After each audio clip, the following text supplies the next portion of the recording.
Hello, everyone, and welcome to episode 0 of this new Keyforge podcast. I thought we'd start by going in a circle and introducing ourselves, talking about what other games we play, our favorite Keyforge house, whatever comes to mind.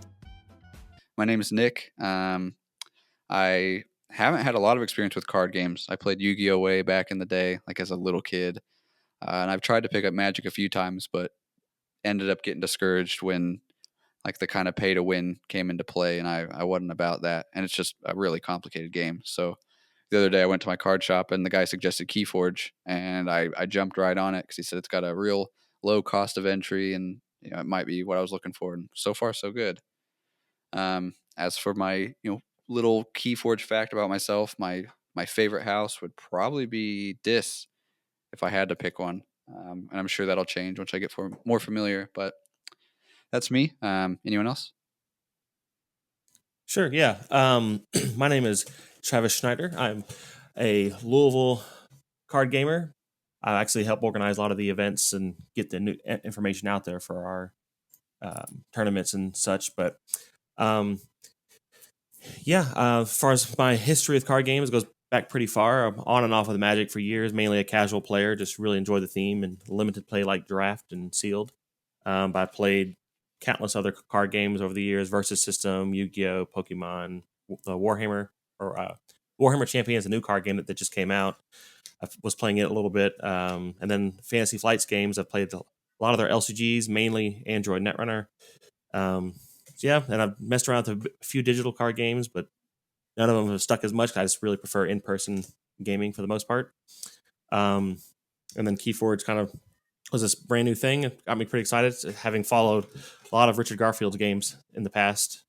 But as far as one of my favorite things with Keyforge, favorite house is probably Mars, more for thematic reasons, because I just think the kind of cartoony Martians are just really fun and entertaining. And then something I really enjoy about the game is actually doing these sort of adaptive formats, swapping decks, letting both players try to figure a deck out at the table.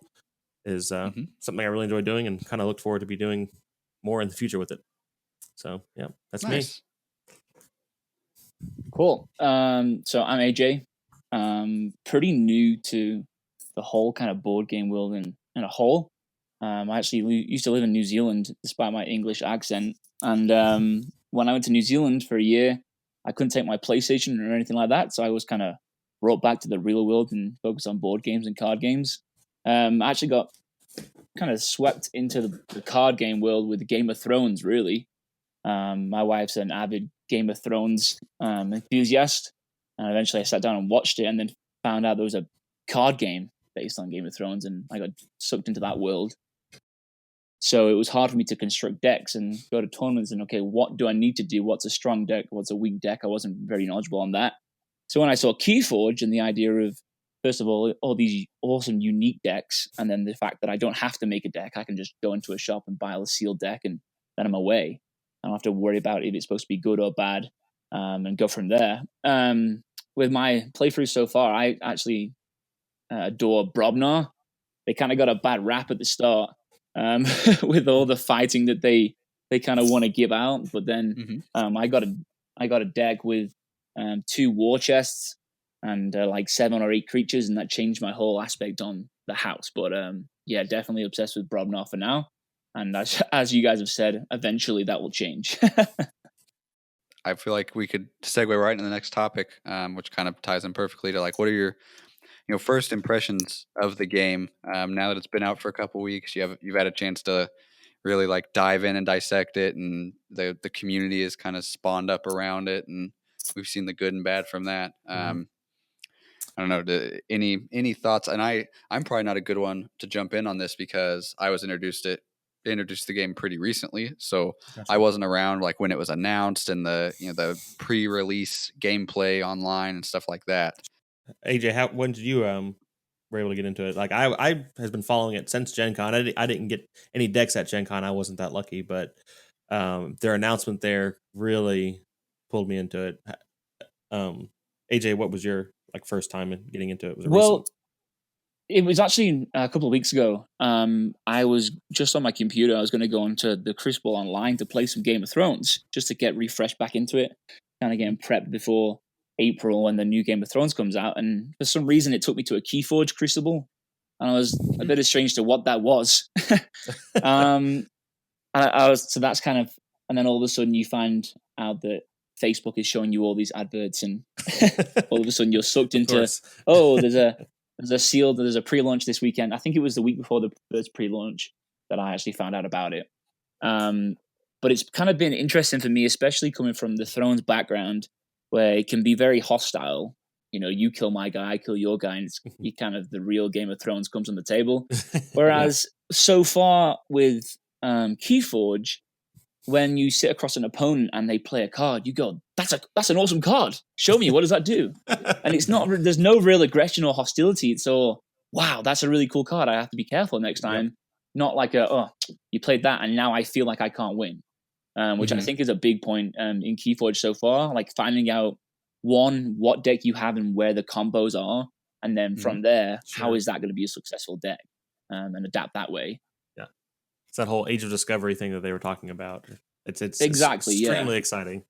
Like I've had that experience many times where I'm playing, across from somebody, and whether if it's sealed or even like we did a reversal format yesterday, and I constantly come across rare cards that I've never heard of or seen because I really didn't try to research all the lists. And it's much more interesting when someone drops a card. I'm like, oh, what is this? And then how do I adapt to it, or does it matter, or whatever. It's just cool. And like the theme of the game is kind of what pulled me in as well. Like I said, I've been a card gamer for a long time, but I've never been super competitive. The most I've ever done was at regional level with Android Netrunner. That was one of FFG's LCGs that just ended this year because of licensing reasons.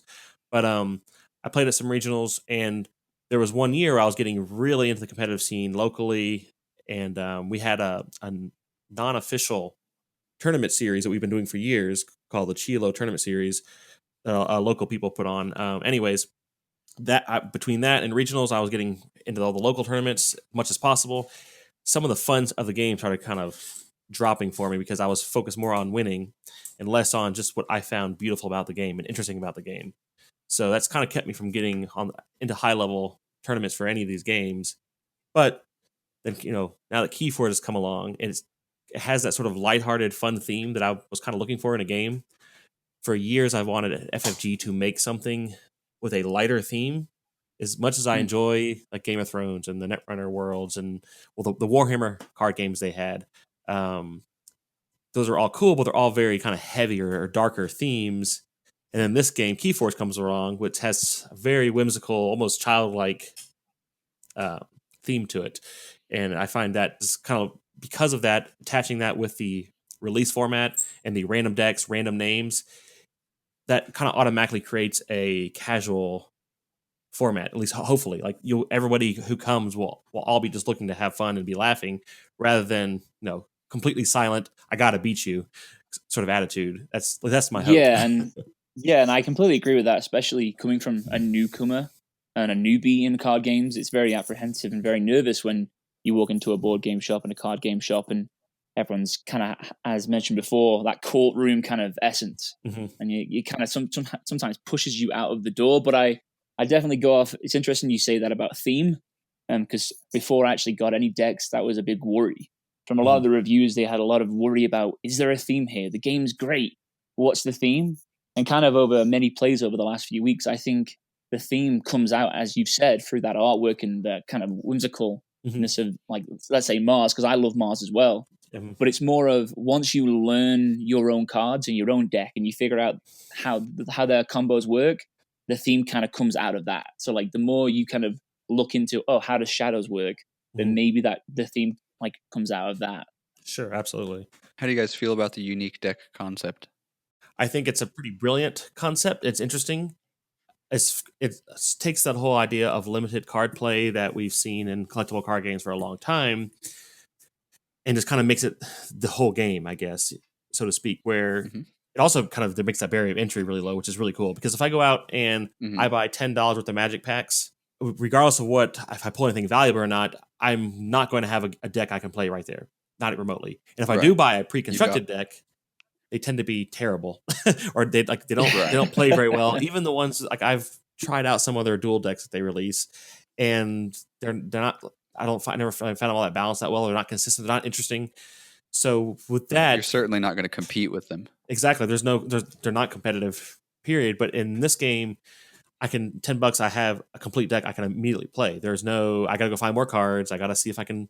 Well, I like this card, or I need something to fill this deck out. Or if I want to go play in a tournament, I need this. Like, there's none of that. Sure, there's going to be like when we go to more top level events as this game grows, there will be decks or cards people are going to be looking for. So that's going to happen. Even I know their goal was to not have that sort of meta or net decking, but that's inevitable in any sort of competitive game. Sure, right. One's going to come out on top. Sure. But this unique format, as far as that feeling of discovery that they are trying to emphasize for this first release, is perfect and creates such interesting experiences, especially when you go to a sealed event. Or like I played a reversal event yesterday where you bring your worst deck. And that was hilarious because everyone was like just staring at the cards in their hands because it wasn't the deck they brought and they have no idea what they're doing. It's amazing. Right. So yeah, like it's this whole concept of unique games. It's taking the idea of a customizable collectible game, sort of removing collectible out of it and customizable, I guess. But still having that same feel with a low barrier of entry. It's interesting. It's going to open up a whole nother other doors for games if this one continues to take off. Let me ask this. It's a question for both of you. One, how many decks do you guys have? And the follow-up question to that is, given that number, assuming it's a decent amount, do you still find yourself like itching to go buy another? Kind of to scratch that collectible urge, kind of like you do with, Magic or Yu-Gi-Oh or whatever, go buy a pack and see if you get anything good. Like, do you have that in the back of your mind? Like, maybe I should go spend, $9 and get another deck and, see if it's any better. Is that a thing for you guys? For me, that's an interesting question. I currently only have 5 decks. And then, it's 7, including the 2, because I had the starter box as well. Right. And it kind of ties into, obviously, we would love to have unlimited amount of money and we could have all the cards. That obviously would be the perfect scenario. But kind of tying back to what we mentioned before about having a favorite house, I do feel like, I know these Brobnar decks are cool, but I want to get another deck. And then you open the next deck and, I've got Untamed, Logos, and Shadows. Okay, let's look in the bank account once more. Okay, what about the next one? Then you pull again, it's Shadows, Dis, and Logos. And you're like, okay. So you kind of, it's a dangerous slope to be on, but obviously you can kind of see how, as a business way, that could work for Fantasy Flight. But it's also the beauty, as you said before, about this unique, not just what cards we have, but then what houses are you going to get as well. Yeah. So that's kind of an interesting take on what we have there, especially unique. Yeah. I think an extension of that, of like what you're saying, is that you either I guess you fall into the sort of collectible card game trap of, well, I didn't get the cards I got in this pack, I'll buy a next pack, or you kind of accept this game as it is, like, all right, well, this is what I got, let's figure out how to play this. Which is what they're trying to do, and I find that's really interesting. Like, sure, like I had like Mars being my favorite faction, was really looking for something good, and Mars was kind of was a hard one to find a good build for. But I had a friend who opened one, and I traded a deck to him. And actually, it was a time traveler deck, and I don't know I had no idea if the deck would be of any value. But regardless, I wasn't that concerned about that. But it had a really good Mars build and some other fun interactions, so I traded for it, and I got to play it at a tournament this past week.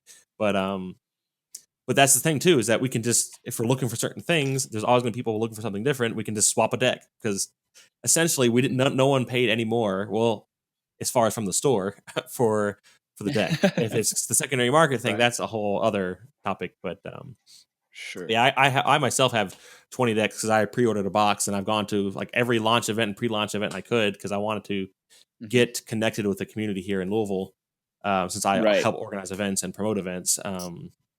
But like I also like, as far as wanting to buy more decks, it's a mixed bag where I'm not necessarily looking for the next cool thing other than Mavericks. I love the idea of Mavericks, and I've only found one. But I just love the feeling of exploration and the puzzle of a new deck. Like that, each deck to me is a new puzzle to try to solve each time I play it, which is what's so much fun for me. You mentioned like going into an event and playing Reversal. what do you think will be like? I don't know if this even applies to other card games. I'm not familiar enough. But is there, with Magic, is there like, the format and then there's others that go along with it? Like, do you go play whatever it is modern and then everything else is just kind of like taking a back seat? Or is it pretty even with, Commander or things like that? With Magic, it's interesting. As far as like if you're looking at organized play, competitive, high level competitive play, there sort of is the format that's standard because it's the current year or so of sets, like current blocks and whatever, and they rotate more quickly than the rest of them. And that tends to be more the top format, just because newer players can get into that easier as well, and then can come and go as they please because of it's just a smaller pool of cards. And then you have Modern, which goes back a little farther, I think, in 2005 no, that's not. It's earlier than that. 2002. I don't know. 8th edition and up, I believe, is what it's. Unless they've changed that, but it's a bigger block of cards, so it's less accessible for newer players. But it's still one played at much higher level events. But the thing is, because there are so many Magic players, like the community is so large, you can find regular limited events weekly as well. Like I can go to a draft pretty much every week and multiple days a week if I really wanted to, or they have their pre-releases, which are sealed events. Like because the community is so large and there's so much content out there, you can almost always find the format that you like, except for Legacy, which is every card that's ever existed, because that's almost impossible to get into. It's so impossible to get into that some places allow proxies of cards because no one's going to go out and buy a $10,000 card for a deck, typically, or whatever it is, But like that's what's interesting about Magic is there is all these different avenues to play the game, and they all kind of work because for someone like me who's more into the casual nature of Magic, who really likes the theme and the story and likes exploring new sets as they come along, limited is perfect for me. So I will go to drafts or I'll go to sealed tournaments when a pre-release comes out for an event for a new set or whatever. And that works well for me. But then for other people who are more of the competitive players and want to get into the higher level deck building and competitive play, there's always events for standard typically going on or modern, and that works for them as well.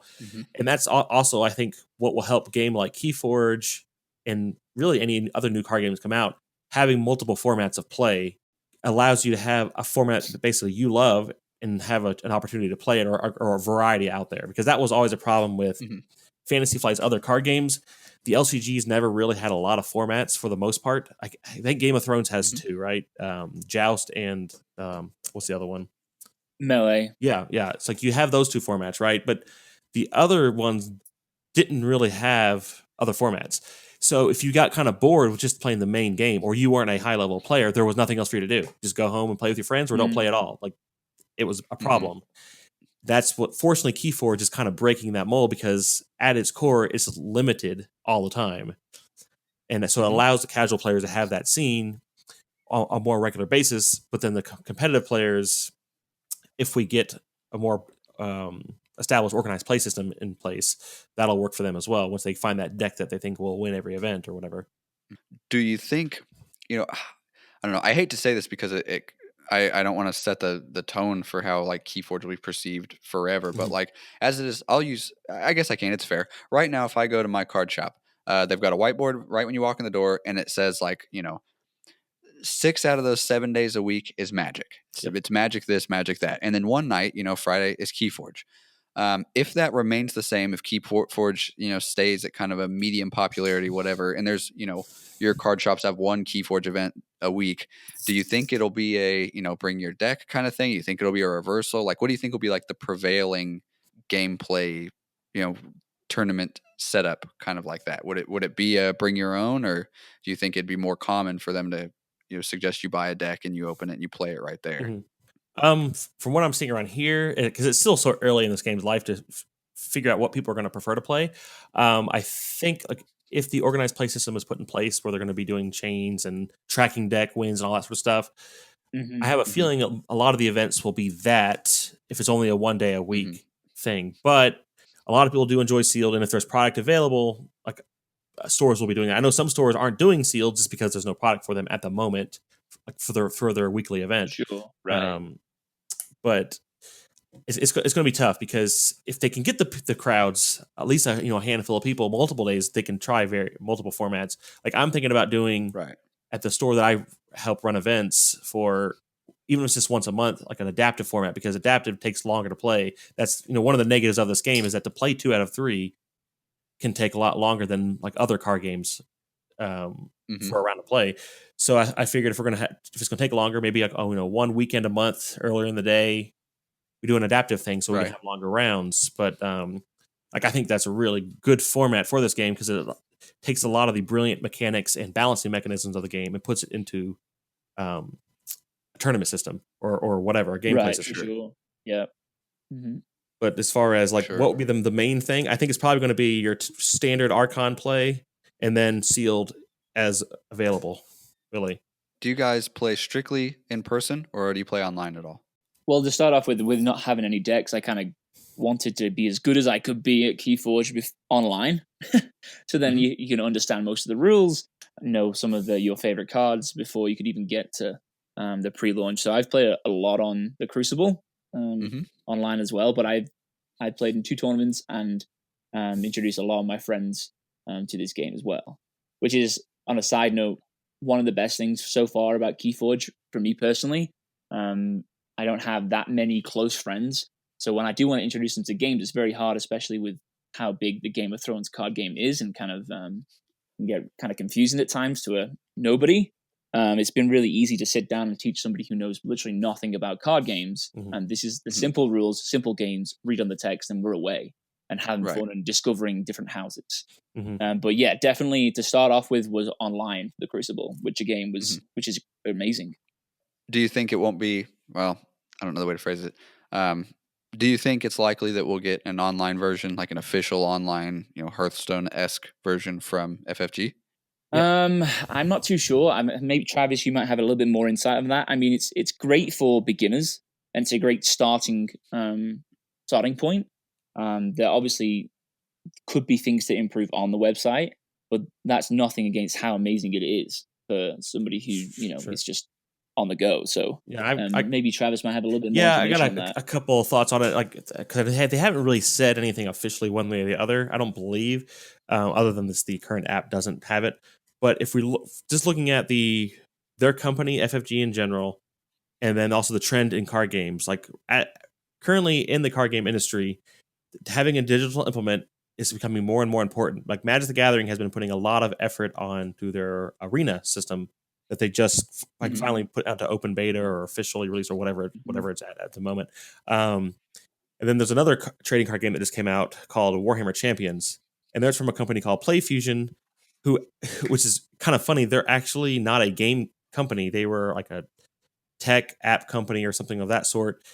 And they came up with a game a few years ago called Light Seekers, which has a very similar theme to this in that it's lighthearted, kind of Skylanders-esque, if you're familiar with like Spyro the Dragon, Skylander toys for the video games. Like the art and aesthetic of that game is like that, and they're trying to appeal to a younger audience. Well, they implemented an app for that card game that they also use for their newest card game called Warhammer Champions.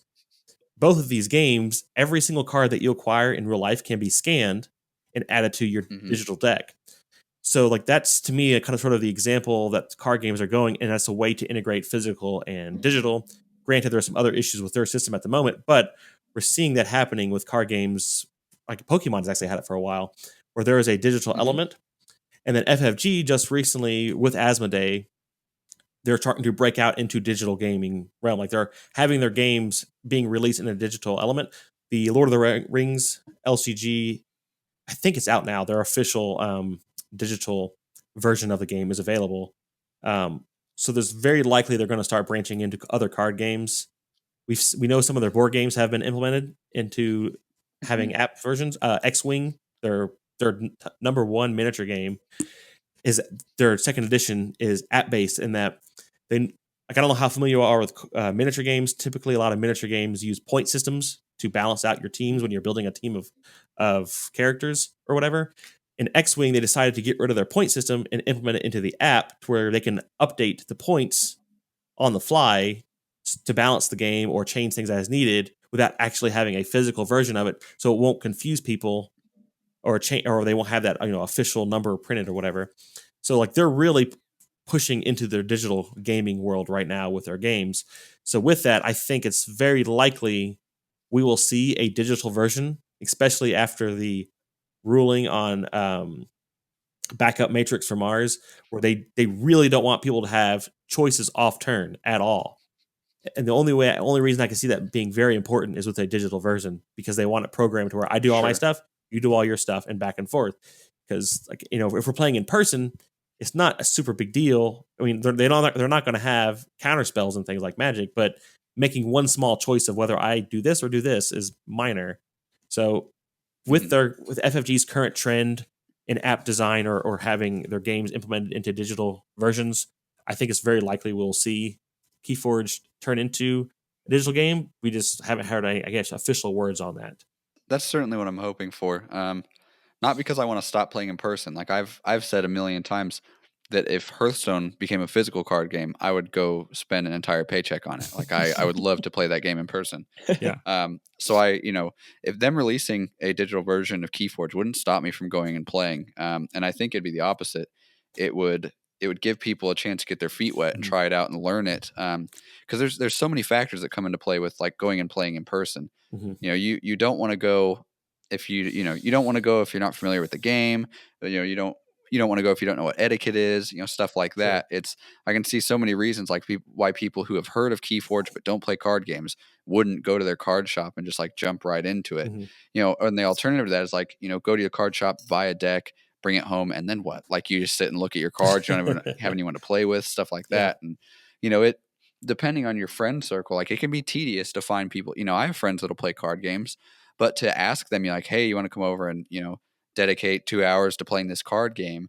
It's I can see why. I don't know. It's not always like a viable option. That's just kind of loop the people around you into it with you. Yeah, like that's the beauty of these digital versions of these games we're seeing, is that you can, like, if I don't have time to go to the card shop this week, if I want to play some games, I can hop on one of these apps or whatever and play. Or if I want to prepare for a tournament and I want to bust out 10 games to practice, I can hop online and do it when I probably can't meet up with somebody as easily.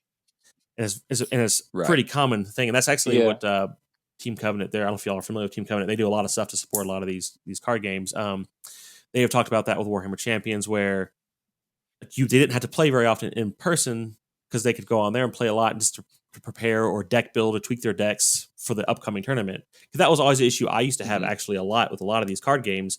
Is a tournament was coming up, I had not had a chance to really play much, but I just built a new deck, had no chance to test it.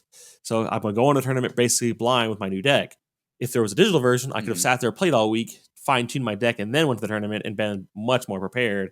And that's one of the other major advantages of the system. So, right. Yeah. Well, and that was my next point with Keyforge. Like you're not making small changes to your deck. Like if you're switching it up, you're using a totally brand new deck that you're not all familiar with. And I'm sure there's some people out there that are just, brilliant geniuses and can look at their deck list and just know how it'll play. They can see every combo, every opportunity, they can just play it out in their head. I'm not like that. And it'll take me, 5 to 10 games to like get familiar with my deck and know whether I want to play it or not.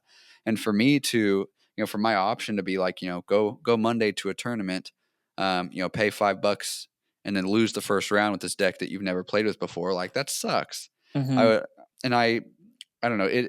I act like there's no alternative, and I can get on Crucible and I can play the deck, but I have a couple gripes with Crucible, in itself. It's not the friendliest, it's not a fun experience for me to play on the Crucible. And I feel like I'm not getting as much as I would from, a more fluid kind of, professional organized application, like something FFG would produce.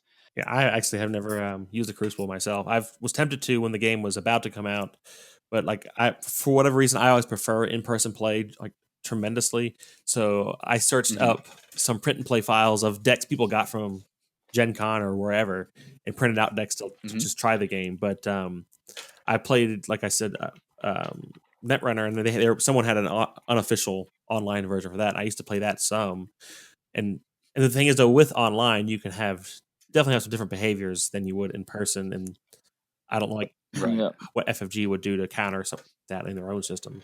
Right. Well, Crucible serves its purpose.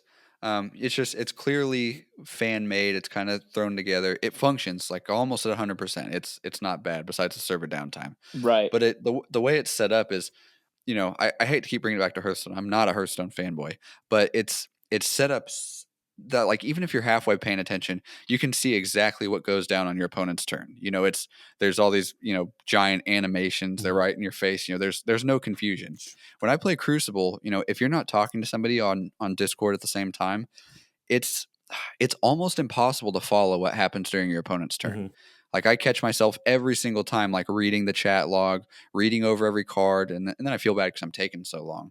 But it's not a fun way for me to play. If you're brilliant at Keyforge, then it might be easy for you because you can follow right along and you don't have to go like stop and read card descriptions of your opponents, and you just kind of know what's happening. But I don't know. I think it's necessary for the game to survive, especially with as it is now.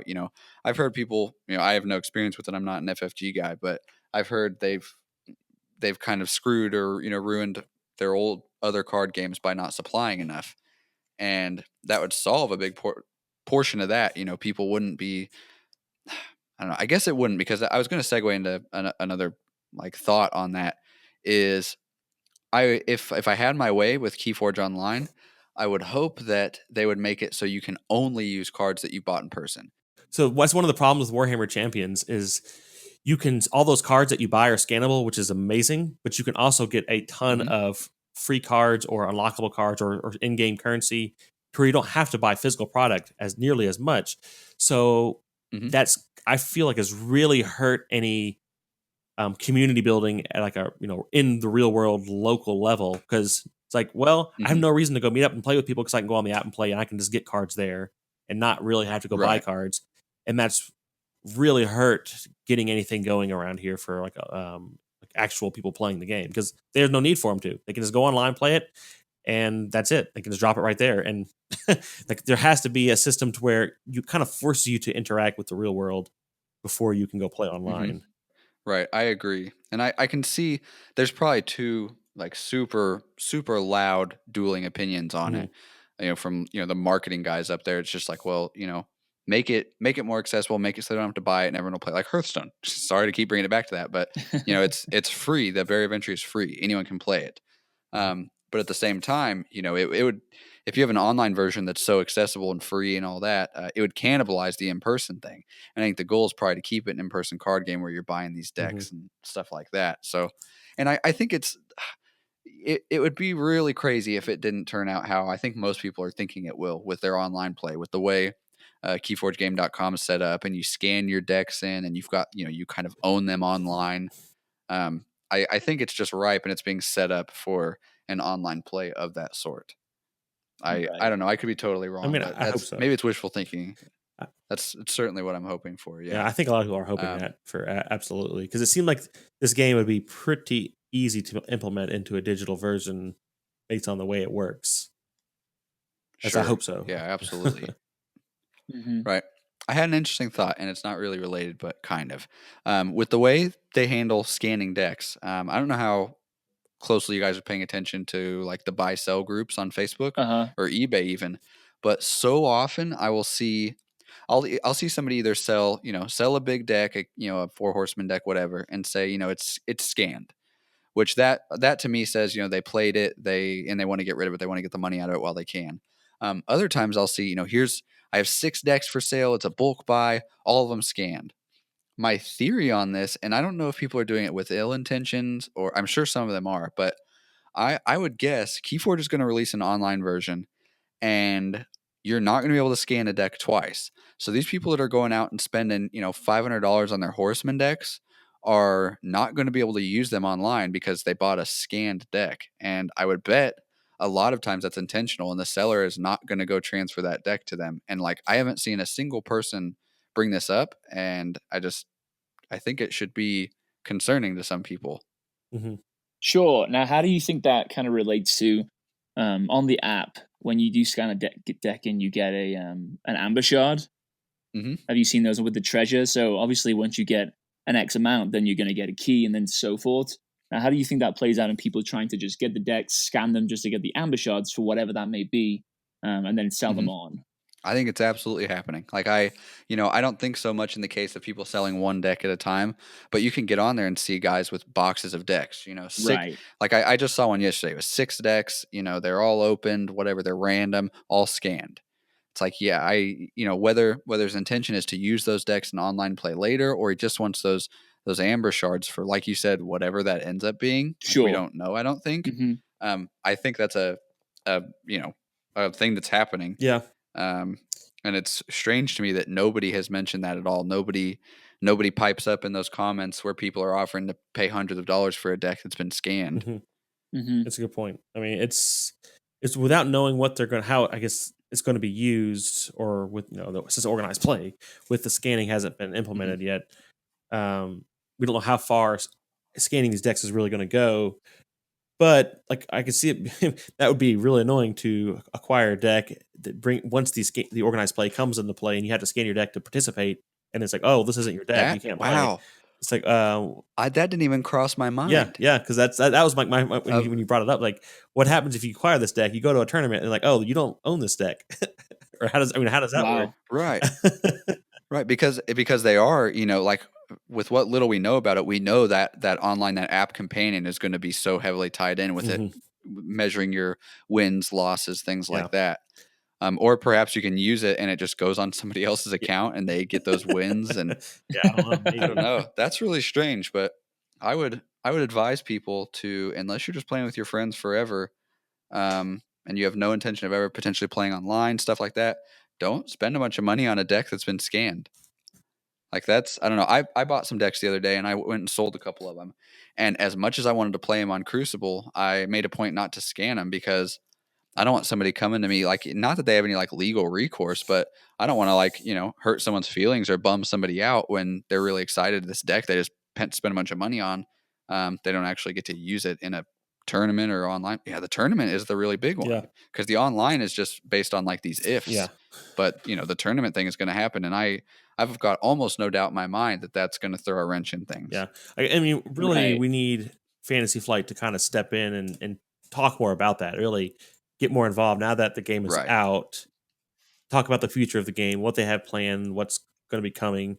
But that's one issue or concern with Fantasy Flight, is that sometimes they're not the most forthcoming with information, and it take a little while. Like it took months for Keyforge to even hit the stores, because like after their Gen Con announcement, which it was getting to the point to where any longer and the hype was going to die down and people weren't going to be as interested.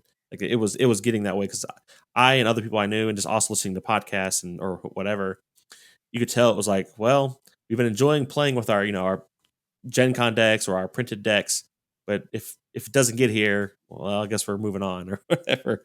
So like, Sure. and they really didn't say much about it until like much more recently. And that happens with a lot of their games too. It's not just this one.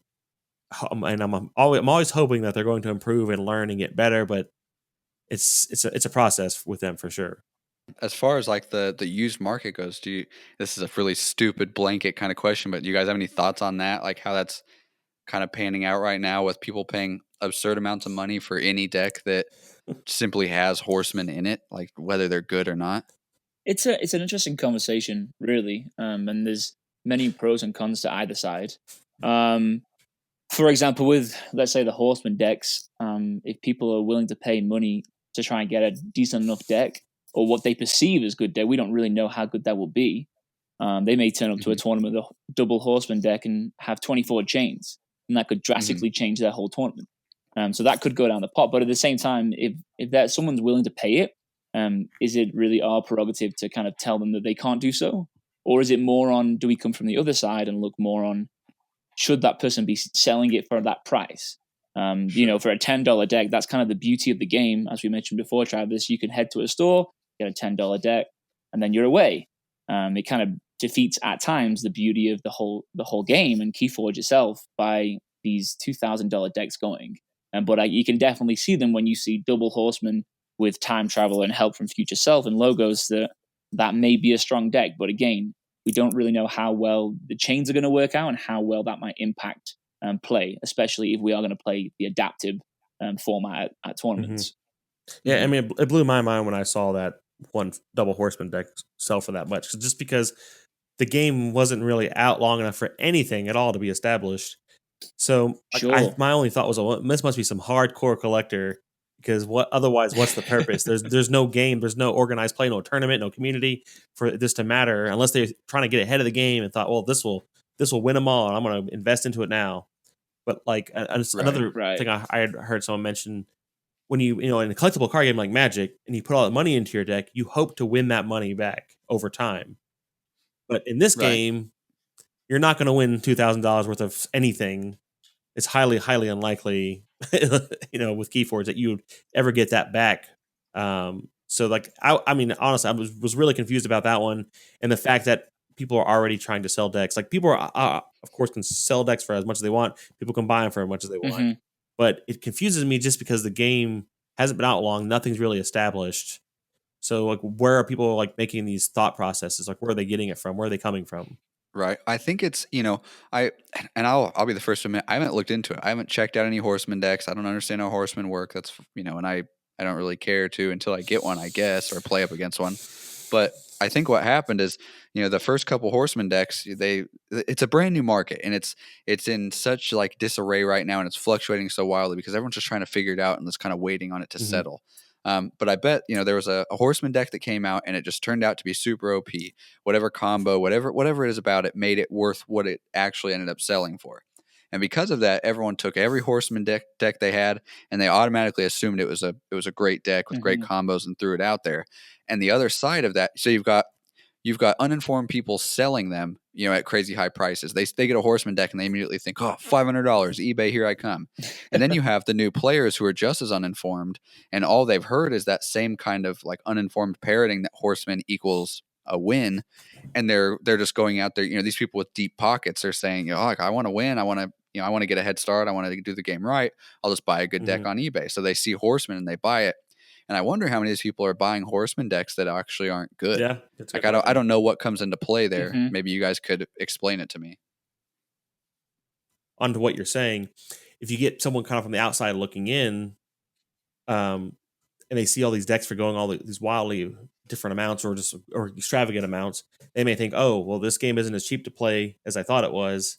I guess I'm not going to really mess with it much. That's could be a concern if they're like, oh, this deck sold for $2,000. Yikes! I may not mess with this game then. If that's what's going on, like it's going to confuse people that are new, kind of jumping into it, seeing all these things going everywhere.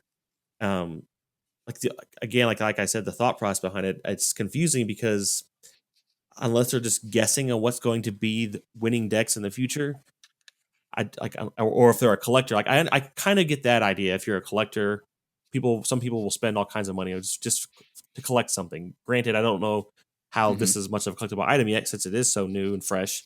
But again, it's maybe just because it's so early, things are everywhere, and there's no rhyme or reason to it. We're still trying to figure that out as it settles down. Right. Well, and you can really see, everyone's it is like the Wild West. Like everyone's out there, either they're confused and they're just trying to kind of navigate it, or they're trying to exploit it. I see lots of people it kind of goes back to what I was saying earlier. They bought 10 decks, they opened them all, they scanned them all. They didn't open them out of the wrapper, but they opened the box. And now they're selling each of them $14 each, $12 each. Like these totally average, uninteresting decks that are, probably not worth the $9 it costs to get, from the store. They're just kind of defaulting to, $14. I'll put it into perspective. I made a post. I had an idea. I wanted a bunch of bad decks, like not for reversal. Actually, I just wanted them for something else. I wanted to buy people's worst decks, broken decks, maybe decks that call for cards that don't exist, just ones that people will never use, that are just going to sit around and take up space. And I had not one serious single offer. I had a couple people message me and say, hey, I've got 4 decks here. I want $15 each for them, plus shipping. And I was like, and I explained like, no, man, I want bad decks. Like, I'm not. And he was like, yeah, man. I mean, you're paying a couple dollars extra to not have to pull. And it was like, I'm paying you. He wants me to pay extra to like risk getting a good deck. Like, dude, I want bad decks. Like I don't know. And it's just, he said, well, you can't get them anywhere. And that's the other thing that's really messing it up. Kind of the market is that it's not impossible to get decks. Like you might have to drive an extra 30 minutes to a different store, but I bet you could wake up tomorrow and end the day with a deck if you wanted to. Right, definitely. It probably wouldn't be easy, but it's not this like, it's hyped up. People are buying it like crazy, but it's not sold out. It's not like, when the Switch came out and it was like, oh, I can't find a Switch no matter what I do.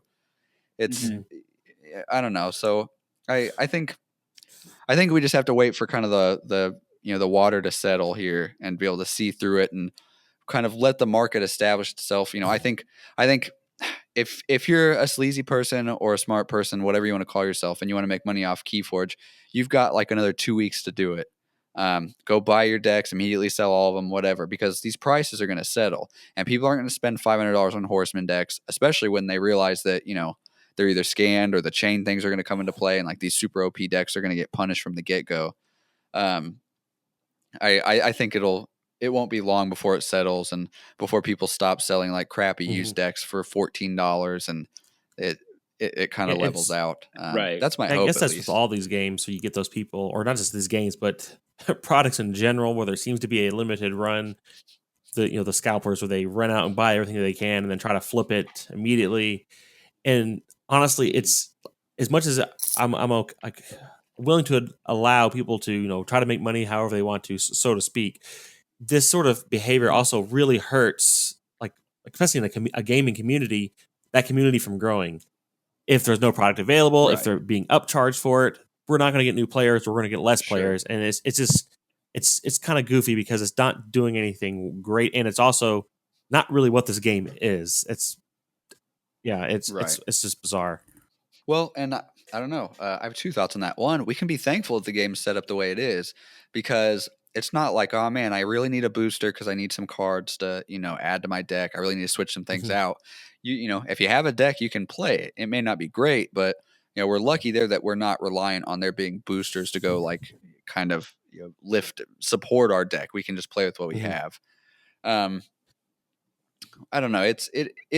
It could be seen as a positive thing to an extent. It'd be interesting to hear some like, nerd marketing analysis from like a financial genius that also likes card games, and see how like, because it like emphasizes demand. When people are going out there and, say I start a band and I'm a nobody, and I'm going to go play this show. And I just orchestrate this thing where this guy comes and buys all the tickets for it. And he hikes it up from, $20 a ticket to $200 a ticket. I feel like that like creates this false sense of like demand, and it's not really false here. People want to buy the game, but I wonder how that comes into play with, I wonder if it's kind of like, I guess, like companies will do that. They'll do a really limited supply on purpose. So it does sell out. And so people are, it tells people without directly telling them like, hey, this is valuable. It's so valuable that it's gone. And, you have to jump on it when you get the opportunity. And like these scalpers are just being sleazy. Like they don't care about any of this, but the customers or potential players or whatever see that, wow, these people are charging $30 for this $9 deck. Like this must be important. I should pay attention to this and get into it. So as much as it does suck and it screws up, sealed and things like that, it might be good in the long run. I have no idea. It might just be a big annoyance and it could do damage. I don't know. Maybe because it's not accessible at first. Somebody goes to the card shop to buy a deck because they want to play it. It's not there, and then they forget about it. I don't know. But it's anyone's guess. But I think we can all agree that it's annoying. Yeah. But I don't know. What do you think the next steps for the game are? It's really early to be talking about this. So I'm not jumping the gun, like begging for a new expansion or anything like this. But aside from, I think we talked about online play, thinking that it's likely or hopefully a thing in the near future. But aside from that, what do you see in the like near future and long term future for the game? I think it's like from my end. I think it's going to come from kind of the whole question of what's next after tournament play. So once we hit the first big tournaments, maybe at Gen Con, and we see next year as the year starts, our new card's going to come out. Our card's going to be denoted to maybe if your opponent has forged the red key, the yellow key, whatever, the blue key. I saw on a couple of forums that may be implemented on the FFG website. So maybe you forged the blue and the yellow key, and I have a card that states that if they have the yellow key, then take X amber or whatever that may be. Interesting. Again, this is just on the forum of the FFG website. We don't know what that may be, but I think all in all, it's exciting, and that adds to kind of the whole conversation so far. Is with the uniqueness and the extremity of decks, it definitely adds to this value of what is going to be next.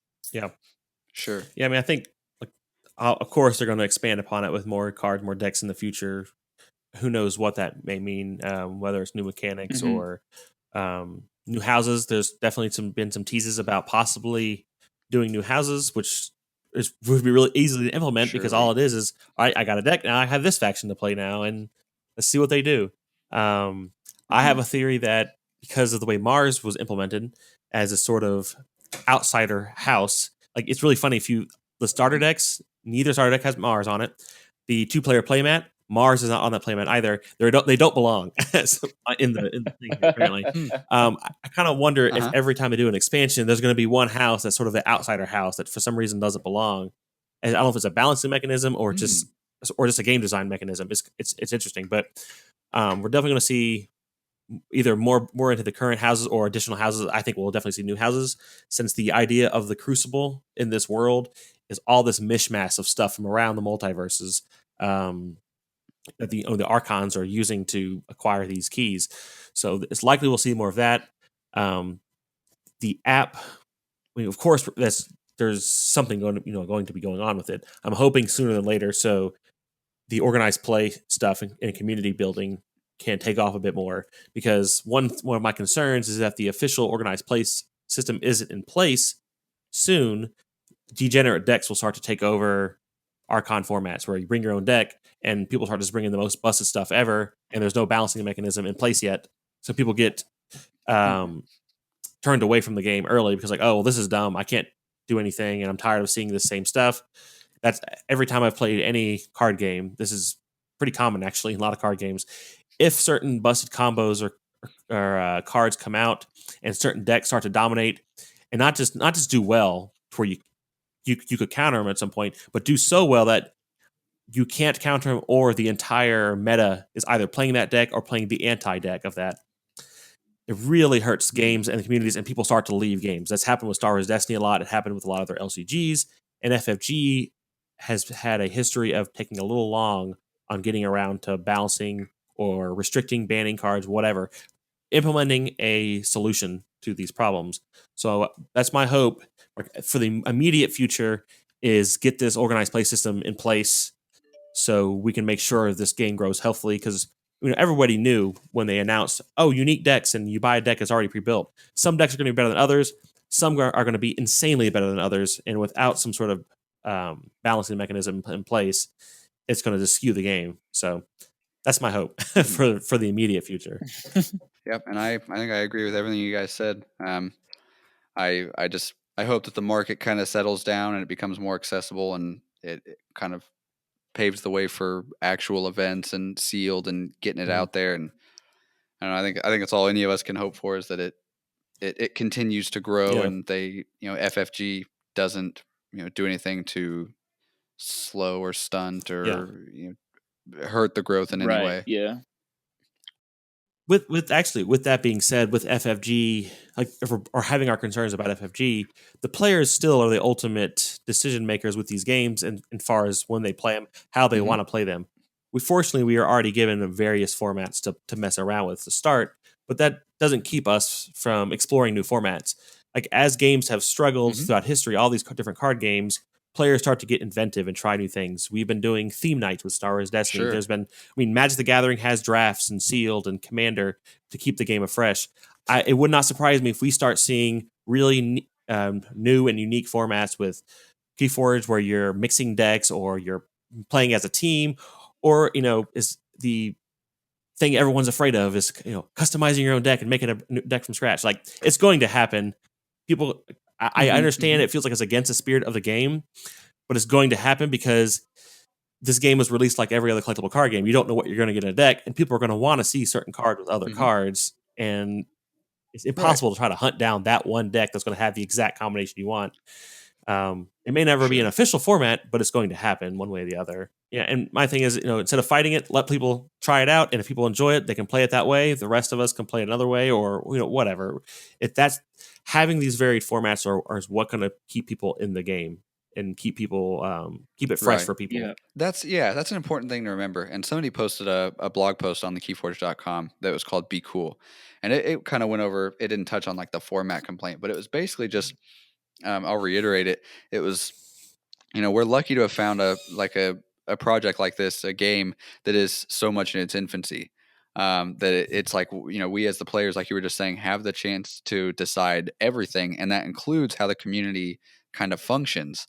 Like you get into Magic and it might be kind of toxic in some places, and there's nothing you can do about it because it's such an old game. Like it's so established how it operates. When it comes to Keyforge, like, there's one Facebook group that matters. There's the Keyforge one. There's a couple other little spin-off ones, but like it's that one group. There's one subreddit, things like that. Like we as the players have the opportunity to really dictate how much bullshit we're going to tolerate in terms of trolling and aggressiveness. And when I guess his point in that article was, if you see something, say something. If you see somebody getting super nasty about, like my point was talking about the possibility of a constructed format. It's just kind of this angry consensus from the loudest voices that it's such a stupid idea and we should never talk about it or think about it. And if we like the idea of it, go play Magic, don't ever play Keyforge again. And if you see something like that, feel free to speak up. And as scary as it is to kind of face the trolls in the nicest way possible, tell them, like, hey man, these, I'll bring it around full circle to my actual point, where the people doing things like this, coming up with these ideas and trying to do these different formats that you might not agree with, are the ones that are, they're going to keep it alive. They're like the biggest advocates for the game. They care so much. They're wanting to create a new way to play it, and they're going to spread that word. Like, supporting the companies. Right. Yeah. So. Don't, Yeah.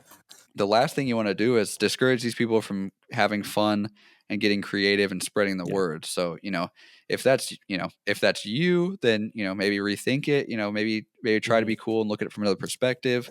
If you see somebody doing it, try to talk to them, as scary as it is to face a troll head on. Like it's, everybody wins, even the troll wins, whether they realize it or not.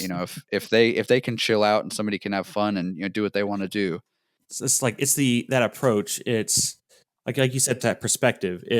When you're trying to engage in those conversations, try to look at it from both perspectives and I kind of approach it from the middle, because I see why people are so constructed customizing, since this game wasn't originally about that, or the whole thought behind it wasn't that. But on the other hand, you're gonna have those people that are just so into the game and the cards and just seeing how things work, and they are also just have grown up with customizable card games. They're gonna want to just mess around with it. And I think this game that's part of what's brilliant, is it's kind of easy to just to toy with it, to see what you come up with. And like there was a conversation on the Facebook group that I kind of got involved in a little bit about this, where I'm not necessarily pro-constructed. Funnily enough, I don't have anything negative to say about it, but it's not really what I was getting into this game for. But I knew it was going to happen. And with that, it's kind of interesting to step back and look at this game from a design perspective.